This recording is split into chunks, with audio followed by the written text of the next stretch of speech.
आपका भी यही सवाल है? हाँ बताइए। आफ्टर सिलेक्शन आपकी चॉइस है कि आप पढ़े या ना पढ़े। जैसे आप मसूरी जाएंगे ट्रेनिंग पे, तो मसूरी में एग्जाम्स होते हैं, बहुत सारे पास करने होते हैं। तो जनरल ट्रेंड ये है कि जो बच्चे यहाँ ये इसमें टॉप करते हैं वहाँ फेल हो जाते हैं, क्योंकि वहाँ कंपल्शन नहीं है, कोई ऐसा मोटिवेशन नहीं है कि आप एग्जाम को पास करें, बस ये कि पास करना पड़ता है फाइनली। वहाँ कोई नहीं पढ़ना चाहता है, वहाँ सब मौज में रहते हैं एकदम। डे 1 से ही प्रोग्राम शुरू हो जाता है वहाँ पर। बीच में तो सरकार ने शायद वहीं एक पब भी खुलवा दिया था एकेडमी के अंदर ही, फिर बंद करना पड़ा, अब बाहर जाना पड़ता है उन लोगों को। वहाँ दिन भर प्रोग्राम चलता रहता है, मतलब पढ़ाई तो होती है, ट्रेनिंग भी होती है, पर वहाँ सीरियसनेस बहुत कम रहती है, जैसा मैं जानता हूँ, जितना मैं जानता हूँ। अब उनके सामने क्राइसिस क्या होता है कि यूपीएससी ने देश भर में से चुन के कुछ लोग भेजे जो वहां जाके फेल हो गए। यूपीएससी की इज्जत दांव पे है, भारत सरकार की इज्जत दांव पे है, एकेडमी की इज्जत दांव पे है। तो फिर वो एक सिस्टम है, बच्चे पास हो जाते हैं। जैसे यूनिवर्सिटीज में, गांव में, स्कूल में होते हैं ना पास भाई।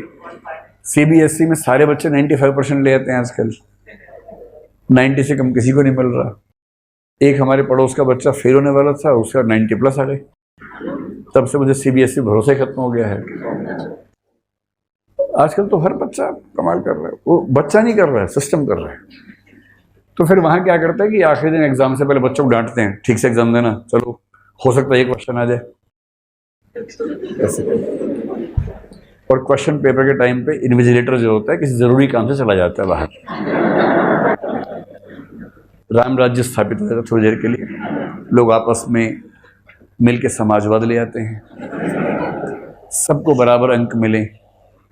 तो मार्क्स का समाजवाद, कार्ल मार्क्स नहीं, MARKS, वो वाला मार्क्सिज्म एस्टेब्लिश होता है। तो पढ़ना पड़ता है मसूरी में या जहां भी आप जाएंगे। अगर IRS में जाएंगे तो नागपुर में पढ़ना पड़ेगा, पढ़ना चाहिए, क्योंकि आप जिस सर्विस में काम करेंगे अगर आप ठीक से नहीं पढ़ेंगे ना, रोज मजाक बनेगा आपका, बड़ा खराब लगता है। IRS ऑफिसर्स को मैंने देखा है मजाक बनवाते हुए, आप उनकी हालत सोचेंगे ना, घबरा जाएंगे। हैं क्या होता है कि उनको, जैसे मान लीजिए इनकम टैक्स में चले गए, IRS IT एक सर्विस है, एक IRS GST है।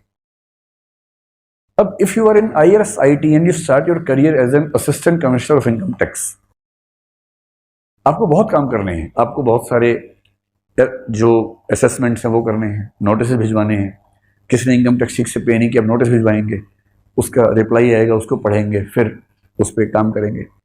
And you also head a court, आपकी कोर्ट होती है। अगर आपके जूनियर ने, जैसे इनकम टैक्स ऑफिसर ने नोटिस जारी किया, एक पेनल्टी लगा दी है, तो जिससे पेनल्टी लगाई है, this person has the right to file an appeal and you are the person to judge the appeal, being in the ACTIT or maybe DCIT when you become DCIT after 2 years, that is Deputy Commissioner of Income Tax. आपने income Tax Act 1961 ठीक से नहीं पढ़ा। Act इतना है, लेकिन उसके interpretation और जजमेंट मिला के इतना हो जाता है, वन बेसिक बुक। और जो यूपीएससी के लिए 50 बुक्स पढ़ता है, उसके लिए एक बुक पढ़ना कौन सी बड़ी बात है, पढ़ ही सकता है, पर नहीं पढ़ते हैं बहुत लोग।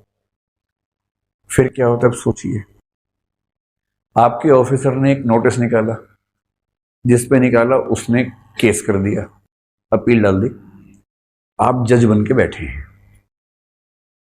एक वकील सरकार की तरफ से आपके सामने आया है जो इनकम टैक्स में पारंगत है एकदम, और दूसरा पक्ष एक चार्टर्ड अकाउंटेंट प्लस लॉयर को लाया है जो 30 साल से इनकम टैक्स पे ही काम कर रहा है।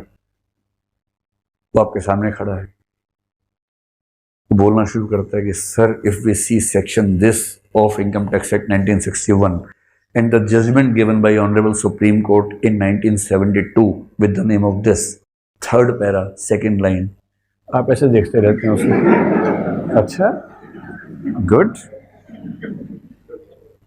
आपको कुछ नहीं पता और फैसला आप करेंगे। उधर से दूसरा 4 केस बता रहा है, 4 केस लॉज वो बता रहा है, 4 वो बता रहा है। फिर जज साहब क्या होता है, कुछ दिन के बाद ऐसे कहते हैं, अच्छा आपने पढ़ाया वाला, good good good good good, इसने नहीं पढ़ा हुआ है। फिर बाद में बोलता है सुन लिया, द जजमेंट इज रिजर्व्ड, 7 दिन के लिए। फिर घर जाके पढ़ते हैं सारे केस क्या क्या है भाई, या किसी को हायर करते हैं किसी सीए को कि भैया शाम को आ जाया करो, थोड़ा समझा दिया करो। लोग मजाक बनाते हैं कि यार ऐसे ऐसे आईएएस आते हैं, पता नहीं कहां से ढूंढ के ले आते हैं। अगर आप नहीं चाहते कि आप ऐसे आईएएस बने तो पढ़ लेना चाहिए इन एनी सर्विस। आप आईपीएस हैं, आपको आईपीसी नहीं आती है। IPC I hope you know, जो खत्म होने वाला शायद अभी तो नहीं हुआ है। इंडियन पीनल कोड आपको ना पता हो, सीआरपीसी ना पता हो, क्रिमिनल प्रोसीजर कोड। सारा खेल सीआरपीसी और आईपीसी का है पैसे जिंदगी में। और एक एविडेंस लॉ है, एविडेंस एक्ट है। अगर आईपीएस बनना है, अच्छा आईपीएस, एक तो होता है कि आईपीएस बन के धाएं धाएं धाएं धाएं कर रहे हैं, वो तो एक छोटी बात है। गाड़ी से उतरे, 4 कैमरा मैंने स्लो मोशन रिकॉर्ड करवा रहे हैं और पीछे बैकग्राउंड में गाना लगवाया और चलवा दिया यूट्यूब पे और मस्त हो रहे हैं लाइक्स देख देख के, ये तो बचपना है। अगर आप आईपीएस बने तो फिर इसका मतलब है कि जिस जिले में आप हैं उस जिले में क्रिमिनल की रूह कांपती है। क्रिमिनल्स के व्हाट्सएप ग्रुप पे क्या चल रहा है, भैया इस जिले में नहीं करना है, जिला बदल लो। कोई आपसे आईपीसी की बात करना, टिप्स पे होना चाहिए। कोई बोले सर आईपीसी सेक्शन 380 में जो सेकंड क्लॉज है उसमें ये आपेंगे, थर्ड भी पढ़ लेते। थर्ड क्लॉज में ये भी तो लिखा है, and that is provided in context of clause 3 you have to interpret clause 2। वकील को घबराना चाहिए आपसे आईपीसी के मामले में, सीआरपीसी के मामले में।